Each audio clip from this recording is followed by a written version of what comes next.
साधारण 40 वर्ष झाल्यानंतर माझा म्हणजे मला मुलं होती आणि ती 50-45 वर्ष शिक्षणाला येतील. त्या चिल्ड्रन एज्युकेशन प्लॅन बाबा त्या इतक्या वर्षी मला इतकी रक्कम त्याच्या शिक्षणासाठी पाहिजे किंवा त्याच्या लग्नासाठी इतकी रक्कम पाहिजे, माझ्या रिटायरमेंटनंतर मला इतकी रक्कम पाहिजे, असे थोडेसे गोल्स तयार करायचे असतात फायनान्शियल प्लॅनिंगमध्ये. आणि त्याच्यासाठी त्या वर्षी म्हणजे तुमच्या 60व्या वर्षी इतकी रक्कम उभा राहण्यासाठी आत्तापासून किती रुपये महिन्याला जमा केले पाहिजे, त्याला सिस्टमॅटिक इन्व्हेस्टमेंट प्लॅन म्हणतात. तर दर महिन्याला सिस्टमॅटिक इतकी रक्कम गुंतवली तर त्या वर्षी 60व्या वर्षी तुम्हाला इतके रिटर्न मिळतील, 45व्या वर्षी इतके रिटर्न मिळतील.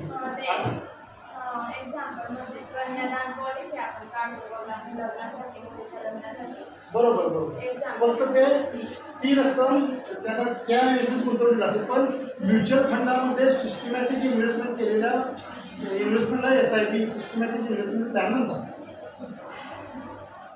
गरजेचं आहे.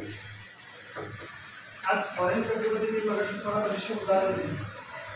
प्रत्येक गोष्टीमध्ये आलेले असतात, त्यांचं टार्गेट ठरलेले असतात. काय व्हायचं आहे ते 5वीच्या म्हणजे 5व्या 6व्या वर्षी 7व्या वर्षी 10व्या वर्षामध्ये ठरलेलं असतं.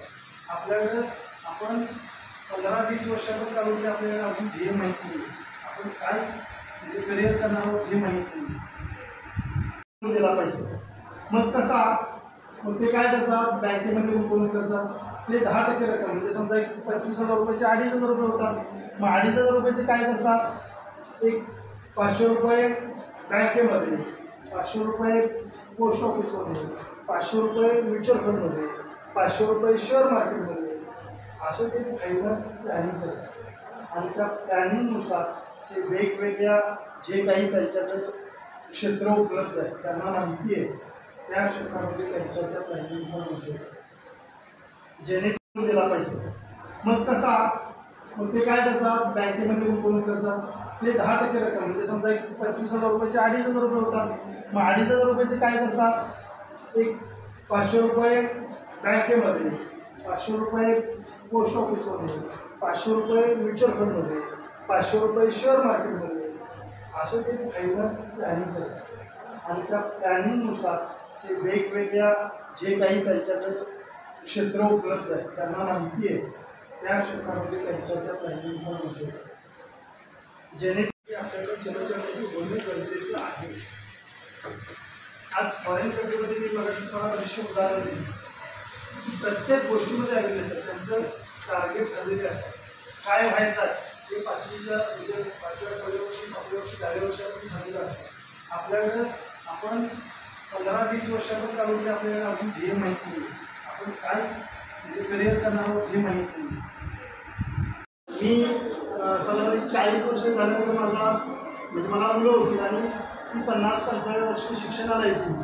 त्या चिल्ड्रन एज्युकेशन प्लॅन बाबा त्या इतक्या वर्षी मला इतकी रक्कम त्याच्या शिक्षणासाठी पाहिजे किंवा त्याच्या लग्नासाठी इतकी रक्कम पाहिजे, माझ्या रिटायरमेंटनंतर मला इतकी रक्कम पाहिजे, असे थोडेसे गोल्स तयार करायचे असतात फायनान्शियल प्लॅनिंगमध्ये.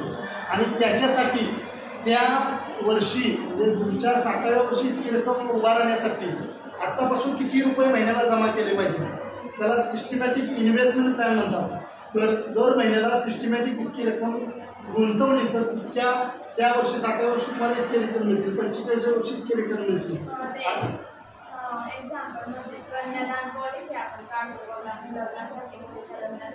बरोबर फक्त ती रक्कम त्या योजनेत गुंतवली जाते. पण म्युच्युअल फंडामध्ये सिस्टमॅटिक इन्व्हेस्टमेंट केलेल्या इन्व्हेस्टमेंटला SIP सिस्टमॅटिक इन्व्हेस्टमेंट प्लॅन म्हणतात.